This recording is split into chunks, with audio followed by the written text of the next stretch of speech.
like a We're live. massage every night. What's up, everyone? We got this camera right here in the middle, right? Hello. Awesome. Hi. Hello. Laura and Sam did leave. Yeah. Unfortunately, Laura had to go to a thing, and Sam had to Sam's go got to a thing. babies. Sam's thing is welcome. kids. Sam has 2 kids. A couple quick answers here. The conversion from Pathfinder to 5th edition was decided because, as we're going on to the show, and we have so many players, combat tends to get bogged down in a lot of floating modifiers in Pathfinder, and for large groups like this, it's difficult to keep it flowing and moving. I felt once I had taken a look at 5th edition that the combat system was a little more simplified and a little easier to make free form and just roll with it.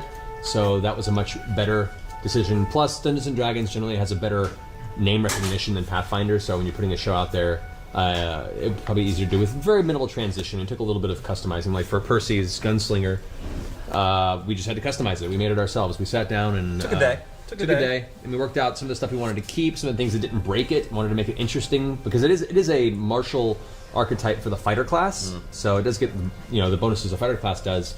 So nothing's too overpowered about it, other than just having custom weapons and some cool grit-based abilities that we kind of transferred over from Pathfinder. But it's interesting. It's a good challenge to see how it works out. It is. It's working out. I'm digging it. How we picked the character class that we picked. When we first started this game, and I said, hey, it's my birthday, I want to play a game. Right. Laura really likes rogues as well, but I made sure that as fast as I fucking could, said, rogues! She was pissed. So she plays rogue in like Dragon Age and everything. It's just a favorite class of hers, so I knew I got it out there. Also, the reason that we're twins is because Laura and I have the exact same birthday, May 28th. That's right. Oh, I didn't know that. I didn't know that either. That's why they're twins. Yeah. I came in late to the game, and there were only a couple options left, and I'd never played. So I picked Gnome because I was like, oh, that's funny, and then Cleric. I didn't really realize what a Cleric was and how sort of kind of detailed it can be if you've never played. Yeah. Or important to the game. So when I started, I was like, well, shit, this is a little tougher than I thought it would be. But it's been awesome. I love being a Cleric. I'm so glad we pulled you in. Me Yeah, too, yeah. man. Yeah. Me too.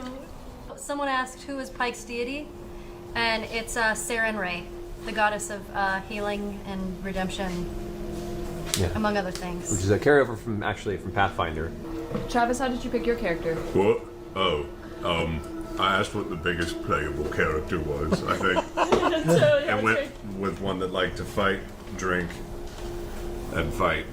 One of the greatest pleasures for me, I'm obviously a huge nerdlinger, and this is just me reliving high school, but when I was talking to Sam about starting all this and saying, hey, let's get together, it's what I want to do for my birthday, and we pulled Travis in. Travis is a fucking titan. Look at him. He's not the stereotypical D&D player, and he was as snakebit as the rest of us. Play Dungeons & Dragons. Please play Dungeons & Dragons. It was so good. That's the It'll best. make you so happy. I didn't really know any of you guys really all that well, and I was kind of like new to this world. So I ended up going with a kind of druid, and I kind of deliberately made her introvert in a weird way to kind of reflect my new coming to the group. And I was like, oh, it'll be like I can be quiet. And so Keyleth has a really low charisma, but I kind of spin it in like she's naive and doesn't really know, and that's why she says things like, but Clarence, you're just special. I played a lot in school. I other than Matt, I probably had the most experience playing D&D and playing role-playing games. Yeah, you did. Yeah. Genius. And so I was really excited by the Gunslinger in Pathfinder just because it was something I hadn't done before. So I found it the most interesting and unusual. But I was not. I felt, and I also felt it was like a hole within the group that could be filled very well. I asked Matt if there was a caster yet, like any glass cannons, and he said no. So I then debated, between a wizard and sorcerer, and when we went over like what the different mechanics and how a wizard and sorcerer works, I was more drawn to that end. And I'm a huge RPG guy. You're so entertaining when you play this game. Somebody asked if any of our voice acting influences our characters. Tiberius, absolutely. I played Elminster Armar in the Neverwinter MMO, which is the D&D MMO. And when we started this, I essentially just kind of made him. I'm essentially doing Elminster, but I made him super bumbly and silly. Socrates asked, Let's see. what was a favorite moment before we started streaming the show? And Our I first think Oh, our first game was pretty amazing. our first Yeah. game was great. I've yeah. got some good memories from that one. I mean, yeah. I mean, most of us couldn't. I was giggling uncontrollably. I couldn't believe we were doing it, and just watching my friends who I work with all the time just dropping into character like that. There was no, oh, let's see, what will I do? What am I doing? I will move. I will roll. Like Bailey, Bailey dropped into character from the get-go and Yeah. was a ringer. Yeah. But the moment I was thinking of was when Pike died. Pike died Like died. shortly before we switched Started from this. private to public, and it was emotional. A couple of people started crying. I teared up. We put Yeah. 2.5 years into this, and we're all very connected to it. I'm not going to get into it, but I've had a hard couple of years. Personally, everything's fine, but this was like therapy for me, and to see one of my friends go down was Sad. fucking emotional. Yeah, I Yeah. think a few Super. people were crying. I think I everyone was was crying. crying.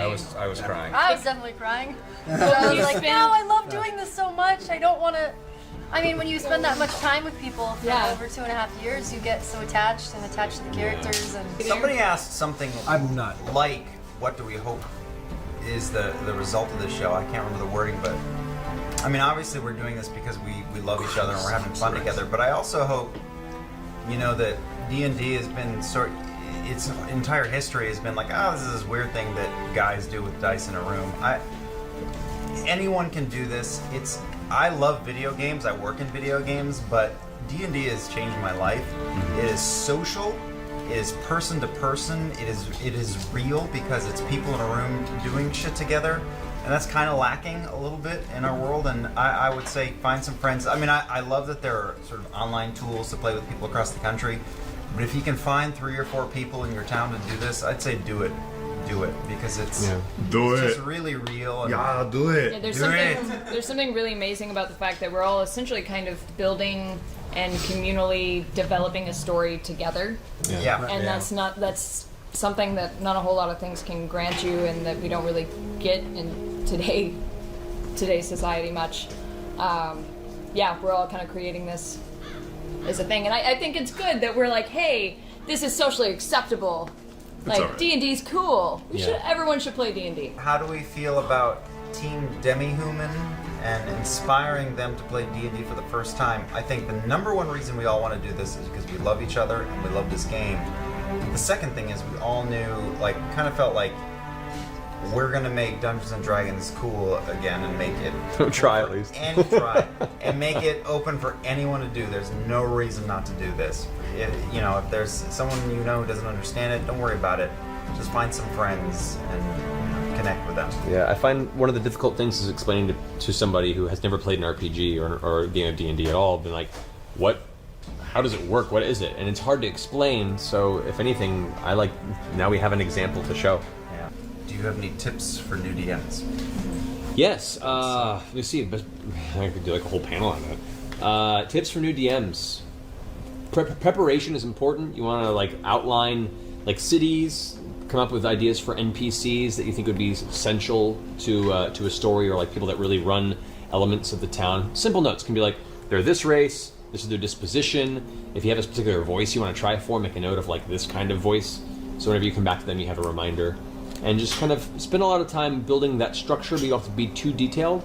Always leave room to play in the world, because you never know what your players are going to do. And be prepared to improv. So I prefer loose preparation and then just kind of rolling where the players take you. Although you wrote a monologue for Clarence, right? Because that was very intricate. I mean, we were all just We were ready to clap spellbound. out. Yeah, there's no way. Yeah, you just hold on. thought that on the fly. There are certain elements, part of the notes I take is for certain NPCs, I'll write down key information that they know, and depending on how you ask them, what you say to them, and what you try and extract from them, they might give you some of the information, they might not. If you coerce them or intimidate them, or if they're willing to give up the information, I have all that written down. And so for that information today, you guys were asking him, and since you allied with Clarence, he was willing to discuss with you. So I had all that pre-written, but depending on how much you said was what you guys asked. Do you have sort of random encounters ready in case we're like, fuck it, I don't want to go down into the dungeon. I want to go back up and beat up some dwarves. Do you have You're kind of ready? Yep. I have a stack of different creature and encounters already pre-built based on what you guys may encounter. Tonight was an example of players being able to pick what happened. But also it's one of those things where I don't know where you guys are going to go. I present a story, I present an idea of a general through line, but how you guys go from point A to point B, that's entirely up to you. And sometimes that can be a very long meandering line, sometimes it can be a direct ray. So Yeah, there was a question that said, how much do you improvise, and when is it appropriate to improvise? a lot All the and time. always. Not always. Yeah. I've had whole games where I prepared a session and none of it happened because people just went in an entire, wrong direction. Not wrong, but like a different direction. And so the whole game was just me pulling everything out of my ass. Like that time we walked through the back door of the Thieves Guild. That was fun. Yeah, there was that. We're like, hey, what's up, Thieves Guild? I can't read. Remember all the voices that you've done for all the NPCs over the years. I make notes and audio files. You do? I do. As a reminder in case I forget. Jarvis. Well, I have notes next to every NPC, like an accent or dialect that I chose for them, a general texture, kind of like what you'd see for breakdowns for a character you're auditioning for. I basically make that for each NPC to remind me of what I've done, and if it's a particular weird voice that I don't know if I could replicate in the future, after the session I'll go and do a little audio file of me doing the voice so I can go back to it later. You're freaking nature. Seriously. The Dugginator keeps asking you, Matt, how you brought the party together the first day of play. Okay. First session essentially was in a swamp town named Stillben, and the group at the time had, for their own separate reasons, been in this town needing money and had kind of come together as a mercenary group out of necessity. And so the first session was them having known each other from a circumstance, they all ended up helping out an individual in the city. Long story short, they had a small rapport and knew at least each other were useful and needed cash, and there was a job board in the town, and so the first session was them being hired to look into a conspiracy within this swamp port town of Stillben, and when that finished, they kept going from there. So here's how I run the world. I feel that one of the problems in some RPGs is that death becomes flippant when magic allows you to completely undo it. In my campaigns, certain powerful spells like Greater Restoration, Resurrection, things like that are a challenge, meaning you can definitely undo death, but a lot of it is based on your capabilities as a spellcaster, your attachment to the people that you've been traveling with, and so if a character does die, a resurrection can be attempted, but it is a challenge, which means there is a possibility of it failing, in which case if the resurrection fails, the soul is lost, the character is permanently dead. When Pike died, we had all of us, many series of dice rolls to do, and it was very story-based. Yeah, people and were it was asking how she connected. came back. Yeah, I mean, like, we luckily we were in a big city, there was a huge temple, there were very wise clerics who were good at bringing people back, but still, we all had to roll. It was close. There was 3 rounds we had to roll, like, you might have fudged the numbers, I don't know, but we were all still scared.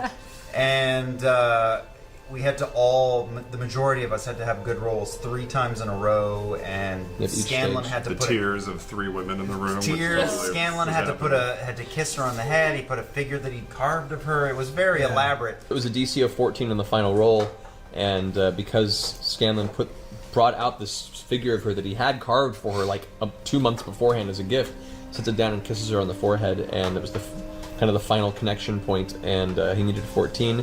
He rolled a 12.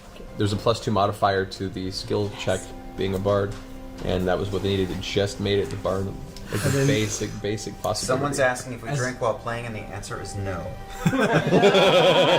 So, Pike died when they were fighting what's called a treachery demon, or Glabrezu, which had basically infiltrated the king, the sovereign Uriel, and the city of Iman. And when it revealed its final form, it got 1 lucky critical hit on Pike when she was too close, and just instantly took her out. Pike, how do you feel about Scanlan? Do you return his affection? Oh, well, I'm on the fence about him. I mean, he's really pretty great, but I don't know. I'm not really sold yet. Troll penis story. Troll penis. Troll penis. Right. Troll penis. That's fair. I know a lot of We you guys owe keep them that. asking I feel like Take that it away, is- questions brother. about- Troll dick. There was a battle, subterranean battle that involved the party sneaking upon a group of 2 trolls that were around a fire. And the idea to work past this came to Tiberius to transform himself visually into a female troll so he could Bugs Bunny them. Hey boys, you know that thing. Not knowing the temperament of trolls, especially ones that are deep underground and don't get to see female trolls very often, they immediately just got extremely aggressive, and he found himself almost between a rock and a hard place. So the party then descended upon these trolls, and in the middle of the battle, at numerous times, I believe Percy once and Lauren the other both took specific shots at each troll's dick, rolled a good shot with enough damage to blow them off. Now, being a troll, they regenerate. But it was still a good effect, and when the battle was over, it was decided by the party to at least take one as a trophy and place it in the bag of holding, which then... It was decided by me, thank you. By Grog, and as such, it stayed for a while until it was used as an implement of distraction in another encounter, I believe. It worked. Yeah, it worked. The shits. How do we become the shits? Yes. Oh, yes. Okay. So the party had run into a de-bearded, actually, a shaven dwarf named Grimthorn, who wanted to represent them for what is occasionally a roving brawling guild, essentially. These like underground fighting rings that happen around the world at different points throughout the year. They may come up again. We'll see. But they had to think of a team name. And Scanlan recommended that super high intensity team, which stuck for a while. And so the group name, against the better judgment of, I think, a lot of the group, became the Shits. Yeah. So their name for a while was the Shits. They were announced as the Shits in the Ring when they won the tournament. Until eventually they got rid of the Shits, as all of a sudden they were about to go to the Winter Festival parade in their honor for saving the entire city of Iman. And the Sovereign Uriel said, "What should we announce you as?" And it was decided not to announce you guys in front of the city at your parade as the Shits. I was super into it. And instead, Still love the shits. instead, the name became Vox Machina. The group's worst decision in D&D was the dragon, I think. Yeah. Yeah. Oh yeah, Grog. Grog? Listen, rushing. there was a I still shitload don't of think gold that was a bad involved. idea. Yeah, but We got a lot of gold out of it. Oh, and he started hoarding We all the still gold? don't know Make if a lot that. of stupid He results, might have been an but it's ally. your Or character. he might have balance you killed guys someone out. who was That's what you valuable. do. Your For like, character. for like No. you were still freaking out like a month later. You were Right. feeling really bad. Well, I did almost I get feel like it was a good decision. But to be fair, it's the only time I've ever had a player rage loot before. Yeah, really. You went into a rage and you used that to just loot more quicker. And then the dragon revealed itself and you looked at it. And then you just kept looting. It was like, you guys take care of this. That was that's Grog. hilarious. I actually did I kind of did hurt Liam one game, or Vax. There were some of the girls changing in a room. Oh, yeah. Vax was very curious to see what a gnome looked like naked. Never seen it before. So you did a little peeping Why Tom. wouldn't I want to expand my horizon? Yes. So he rolled stealth. I was going to answer would. that. So he rolled stealth, and he did, and he saw, and whatever. And then when I came back out and I found out about it, But good, it was compact. it was just a small human, and I think I stepped on your foot and gave you some damage. Maybe a hit point. Yep, Yeah, a hit point or two. It was, you earned it. Yeah. What is each person's favorite D&D monster? A dead one. I liked it when Grog got it on with a, what was it, a nymph What? in the sky? Yeah. You don't know, Sky. man. I went through the Grog portal, friggin' handled my nailed a business nymph like a champ. in You don't the know. Not. Did In you the figure it? air. I don't kiss and tell. Nobody knows. I got what we were supposed to get. A and nymph came back could have out. attacked us, but Grog looked her in the eye and she liked what she Slayed her with saw. that And then he devil's eye. disappeared for a little while, and then he came back and he was in a really good mood. I So flashed her the look, man. She was mine. What can I say? I like the little green gelatinous cubes. I think they're fun, and then if you make them right, you can just make them out of Jell-O and eat them when you're done, and that's awesome. I think I still have the video of you trying to woo the nymph lady. That was Try. a good video. Try. It's basically just you flirting with my boyfriend. I have some video of the tarot game and a couple Oh, others. yeah. I know, Couple it's other like things. Matt is now a nymph. Yeah.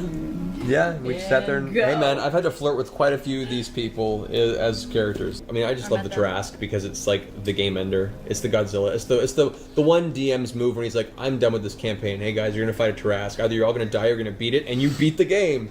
So the Tarrasque has always been fun. I've always been fascinated. Is the final boss? And fascinated with the mind flayers, and you're fucking throwing Yeah, those are cool. an Yeah. army of them Proof is at high. us. Yeah.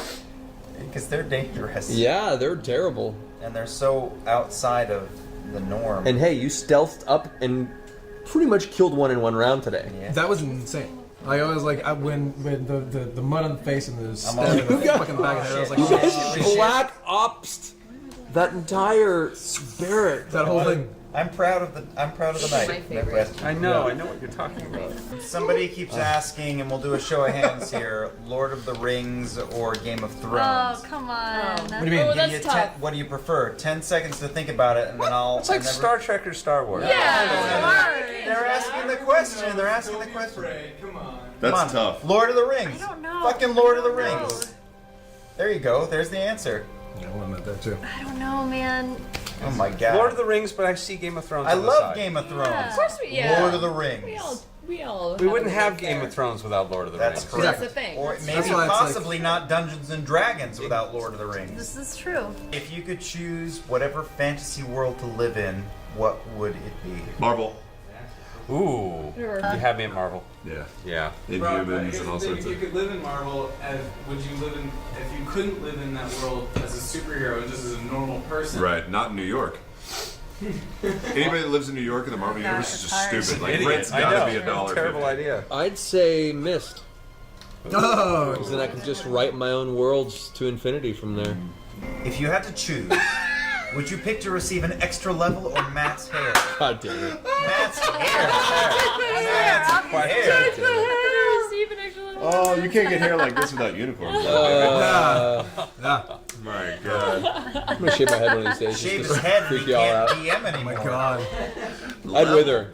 It's like Samson. I would just like I would like become this little raisin. I'd be David Tennant.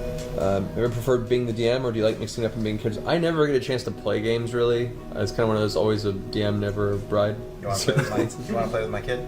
Yeah. When I pick an evil character and murder them all, you're gonna regret it immediately. Make them just cry. Listen, that's the game. Suck it up. Yeah.